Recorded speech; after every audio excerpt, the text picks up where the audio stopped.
Ehis visited Baba as usual, expecting to sacrifice another animal. Baba's face was serious this time. The gods now demand the ultimate sacrifice, he said. Ehis frowned. What do they want? Baba looked straight at Ehis. Your mother's head. Ehis's body froze. Ehis lived in a small village in southwestern Nigeria with his mother, Mama Ehis. Their house was small, and life was not easy. Mama Ehis sold food at the market every day. She would wake up early, cook delicious rice, stew, and akara, and carry her food in large bowls to the market. The villagers loved her food, but no matter how much she sold, it never seemed to be enough to make them rich. Ehis helped his mother sometimes, but he wasn't happy. He wanted more. His friends had big houses and nice clothes. Some of them even had cars, while Ehis still wore old sandals and clothes that were too small for him. At night, he sat outside and stared at the sky. Why is everyone succeeding except me? He asked himself. His heart felt heavy with jealousy. Mama Ehis always told him to be patient. Good things come to those who wait, she would say. Trust in God. Your time will come. But Ehis was tired of waiting. He wanted to be rich now. One afternoon, Ehis visited his friend Michael. Michael was one of the wealthiest young men in the village. He had just bought a new shiny car. Ehis sat on a bench outside Michael's house and watched as people admired the car. Ehis felt frustrated. Michael, how did you become so rich? Ehis asked. I work hard, but nothing changes for me. Michael laughed softly and leaned closer. If you really want to know, I can introduce you to someone. But this is not for the weak. You have to be ready for anything. Ehis's eyes lit up. I'm ready, he said quickly. I'll do anything. Michael looked around to make sure no one was listening. Then he said, meet me by the big tree near the forest tomorrow evening. Don't be late. The next evening, Ehis met Michael at the tree. The forest behind them looked dark and scary, but Ehis followed Michael without asking questions. They walked deep into the forest until they reached a small, old hut. The hut looked strange, with dried leaves and red cloth hanging outside. A tall, thin man stepped out. His eyes were sharp, and he wore strange clothes. This is Baba, Michael said quietly. He helps people like us. Baba looked at Ehis and frowned.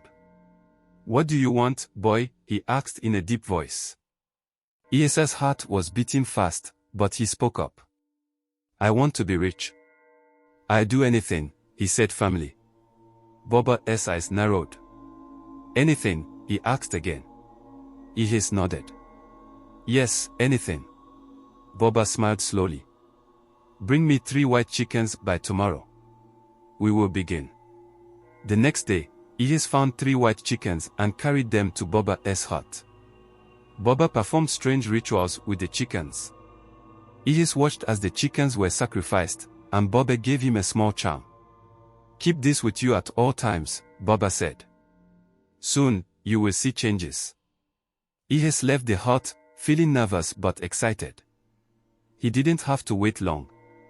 A week later, a man from another village asked Ehis to build a house for him. The payment was more than Ehis had ever seen. After that, people began giving him gifts. Money flowed in, and Ehis's life changed quickly. He built a big house and bought fine clothes. Mama Ehis was happy and thanked God for blessing her son. But Baba had warned Ehis. You must make a new sacrifice every month, he had said. At first, Ehis didn't think much about it. He sacrificed chickens, goats, and rams. Each time, his wealth grew.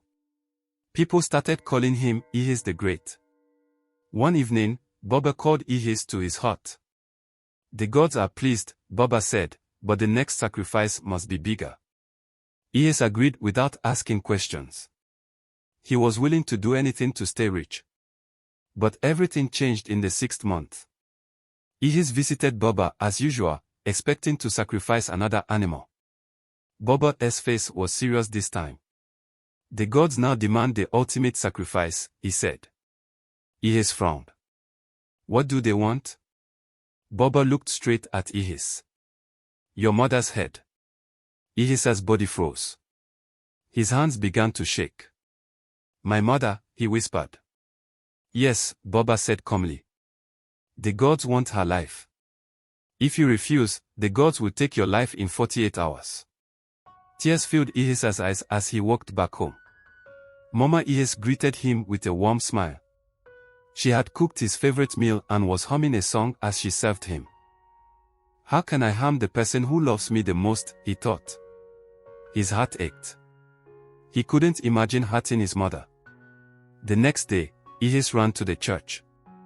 He knelt before Pastor John, crying and confessing everything. Pastor, please help me. I don't want to die, and I can't hurt my mother, he begged. Pastor John placed his hand on Ehis's head and prayed for him. Repent and trust in God, he said gently. Ehis gave his life to Christ and felt peace for the first time in months.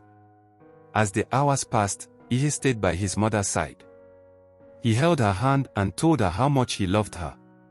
Mama Ehis smiled and laughed, not knowing why Ehis was acting this way. On the second night, Ehis went to bed early. As the clock struck midnight, a gentle warmth filled the room, wrapping around him like a soft embrace. Laughter echoed from the distance, the familiar voices of his childhood calling him home. Ehis smiled in his sleep, and quietly, he passed away. The next morning, when Mama Ehis went to wake him, she found him lying still. Her cries filled the house as she held him close, rocking him gently like she did when he was a boy. Neighbors gathered, offering hushed prayers and soft words, but nothing could calm the weight in her heart. At his funeral, the village gathered under the large baobab tree by the church. Pastor John spoke with a calm, steady voice. Ehis found his way back to God, he said, his gaze softening as he looked at Mama Ehis. In his final moments, he sought peace, and he wanted you to know that he loved you deeply. Tears streamed down Mama Ehis's face, but for the first time in many years, they weren't just tears of grief. She felt a quiet peace settle within her. That night, as the village fires flickered under the stars, Mama Ehis sat with the children, sharing Ehis's story. She spoke of his journey, his mistakes, and his return to God's path. Quick riches may shine brightly, but their light fades fast. True success, the kind that lasts, is born from patience, hard work, and faith. Ehis's story spread far beyond their village, passed down from elders to children, from one generation to the next. His life became a lesson that no wealth could overshadow the value of integrity and the love of family. Thank you so much for watching this story. If you enjoyed it and want to see more content like this, don't forget to hit the like button and subscribe to my channel. Your support means the world to me and helps me create even more amazing stories to share with you.